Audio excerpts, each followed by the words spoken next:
Engineering mechanics में हम एक अब नए टॉपिक की ओर चलते हैं। एक्शन एंड रिएक्शन है। इंजीनियरिंग मैकेनिक्स का ही पार्ट है और सबसे महत्वपूर्ण पार्ट है, क्योंकि इंजीनियरिंग मैकेनिक्स में मुझे नहीं लगता कि इसके अलावा और भी कुछ अप्लाई होता है।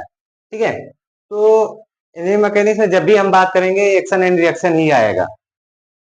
ठीक है, तो एक्शन एंड रिएक्शन को हम लोग कभी भी छोड़ के नहीं जा सकते। तो एक्शन रिएक्शन जो है, एक साइंटिस्ट है न्यूटन। न्यूटन ने 3 नियम दिए थे, first law, second law and third law. तो फर्स्ट एंड सेकंड तो यहाँ पे तो अप्लाई नहीं होगा, बट थर्ड लॉ जो होता है, न्यूटन्स थर्ड लॉ अकॉर्डिंग कह रहा है कि we have know that to every action. ठीक है, we know that to every action there is a equal and opposite reaction. ठीक है, क्या कह रहा है कि जितना फोर्स हम यहाँ पर कोई एक हमारा बॉडी है। ठीक है, जितना हम इसे हम जितना हम इस पर हम एक्शन लगाएंगे, उतना ही every equal and opposite reaction लगेगा। ये यानी अगर ये हमारा एक्शन है तो ये हमारा क्या हो जाएगा, रिएक्शन हो जाएगा। ठीक है, तो न्यूटन लॉ के अकॉर्डिंग, ठीक है, न्यूटन के तीसरे नियम के अनुसार प्रत्येक एक्शन, जो भी क्रिया होती है, उसी के बराबर और विपरीत रिएक्शन यानी प्रतिक्रिया होती है। ठीक है, इस बात को भी हम लोग ध्यान में रखेंगे और इसी पर चल के हम लोग कुछ न्यूमेरिकल्स वगैरह देखते हैं। ठीक है, जैसे एग्जांपल हम लेके चलते हैं पहले कि कोई एक एस्फीयर बॉडी है। ठीक है,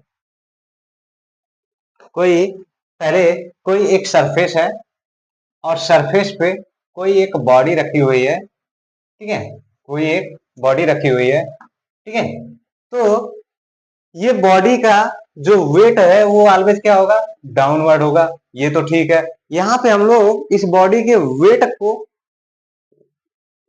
वेट जो है, टोटल लोड लगा रहा है किसी सरफेस पे। ये मान लीजिए ये हमारा कोई सरफेस है, सरफेस पे हमारा क्या कर रहा है, टोटल वेट लगा रही है। तो ये जो एक्शन कर रहा है, यानी ये जो टोटल लोड लगा रहा है, इसी के जस्ट अपोजिट एक रिएक्शन काम करेगा, आर। क्लियर? ठीक है, इसको हम लोग देखते हैं इस तरीके से। ठीक है, इस तरीके से देखते हैं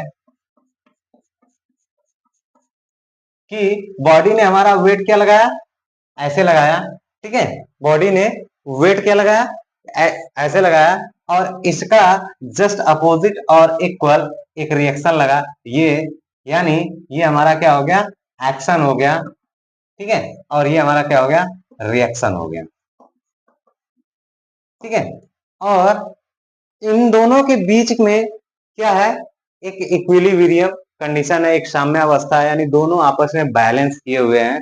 अगर ये बैलेंस नहीं रहता, इक्विलिब्रियम कंडीशन में नहीं रहता, तो क्या होता, या तो ये बॉडी, यानी ये एक्शन अगर ज्यादा होता रिएक्शन से, तो ये बॉडी क्या होता, धीरे धीरे सेटल करना शुरू कर देती है।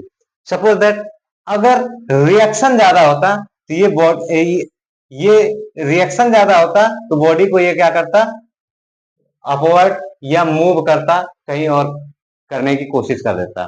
ठीक है, इसको डिस्प्लेस करा देता।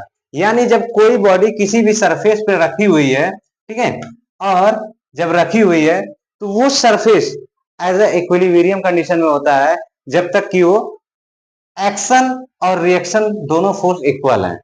अगर कोई एक ज्यादा हुआ, तो ये इक्विलिब्रियम कंडीशन की घटना खत्म हो जाएगी। ठीक है, ऐसे। ठीक है, तो इस पे हम लोग चलते हैं और भी कुछ देख लेते हैं, एक एग्जांपल।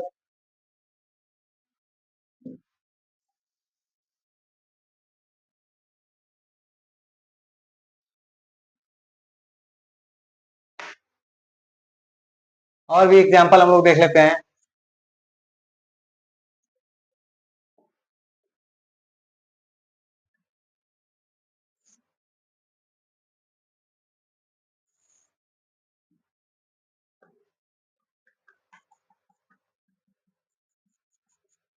कोई एक सरफेस है, सपोज दैट वॉल ही लेते हैं, दीवार ही लेते हैं, कोई एक दीवार है, दीवार में एक स्फीयर को बांध करके हमने किसी स्ट्रिंग के द्वारा, किसी धागे के द्वारा या रस्सी के द्वारा हमने लटका दिया। अब इसके द्वारा हमारा क्या रिएक्शन आ रहा है ये देखना है। तो ये देखने के लिए हम लोग क्या करते हैं, सबसे पहले इसका हम लोग फ्री बॉडी डायग्राम बनाते हैं। फ्री बॉडी डायग्राम जब बनाएंगे तो यहाँ पे हमें देखने को क्या मिलेगा कि ये वॉल हमारा तो है ये, ठीक है। अब बॉडी इस पॉइंट से बंधा हुआ है, रस्सी से या धागे से, स्ट्रिंग से बंधा हुआ है। तो यहाँ पर एक हमारा क्या होगा, टेंशन जनरेट होगा। स्ट्रिंग में क्या जनरेट होगा, टेंशन जनरेट होगा, ठीक है, टेंशन जनरेट होगा। अब इसके बाद ये बॉडी अपना वेट कहाँ लगा रही है, ये बॉडी अपना वेट इस डायरेक्शन में लगा रही है, इस दीवार पे, ठीक है, ठीक है।